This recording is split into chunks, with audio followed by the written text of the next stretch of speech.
अब लोहे की साकल से बांधो चाहे सोने की साकल से बांधो, बंधन दोनों में है।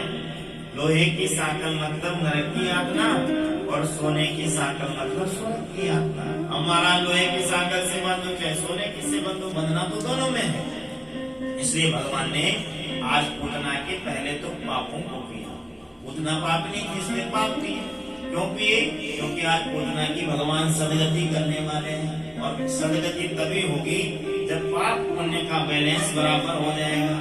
पाप तो पिए लेकिन पुण्य कौन से थे पूतना के? भगवान को पीने पड़े, क्योंकि पूतना तो बालकों की हत्यारी रुधिर पीने वाली राक्षसी थी। उसने क्या पुण्य किया?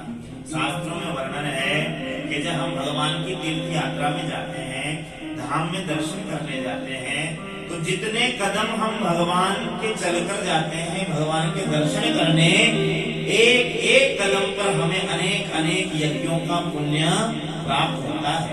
जब पूतना मथुरा से आज गोकुल चल करके आई, चिंतन उसका यही था कि मैं नंद के लाला को मारने जा रही हूँ। और भगवान का चिंतन करते करते जितने कदम चल के वो आज गोकुल पहुंची, उतना ही उसके महाराज पुण्य की वृद्धि हो गई। आज भगवान ने उस पुण्य को भी पान कर लिया। और जैसे ही प्राण पीने लगे तो पूतना चिल्लाने लगी, प्रभाषिणी निष्पीड्यमाना अखिल जीवमर्मणि विविध नेत्रे चरणोर्भुजोर्मुहुः प्रस्मिन् गात्राक्षिपतिरुरोधा। कन्हैया छोड़ दे लाला, छोड़ दे छोड़ दे छोड़ दे, पूतना चिल्ला रही है।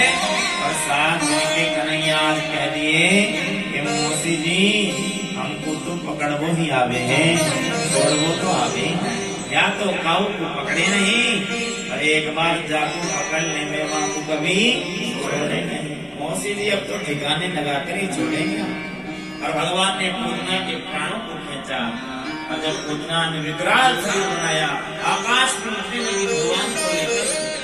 और जैसे ही भगवान ने उसका पूर्ण प्राण खींचा तो पूतना का विकराल शरीर जब पृथ्वी पर गिरा तो 18 किलोमीटर के जितने भी वृक्ष थे सब पूतना के शरीर के नीचे आकर चलना शुरू हो।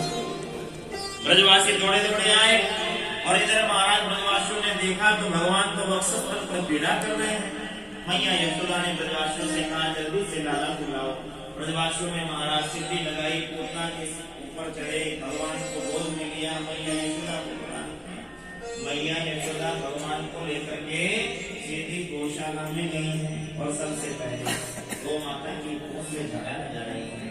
गोरज भगवान के मस्तक पर लगा रही है और झाड़ा लगाते हुए क्या कह रही है, मेरे लाला के प्राणों की रक्षा ऋषिकेश भगवान करें, मेरे लाला की इंद्रियों की रक्षा नारायण भगवान करें।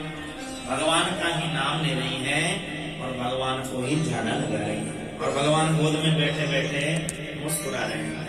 ये माताओं का एक पुराण अलग से होता है जिसे वात्सल्य पुराण कहते हैं।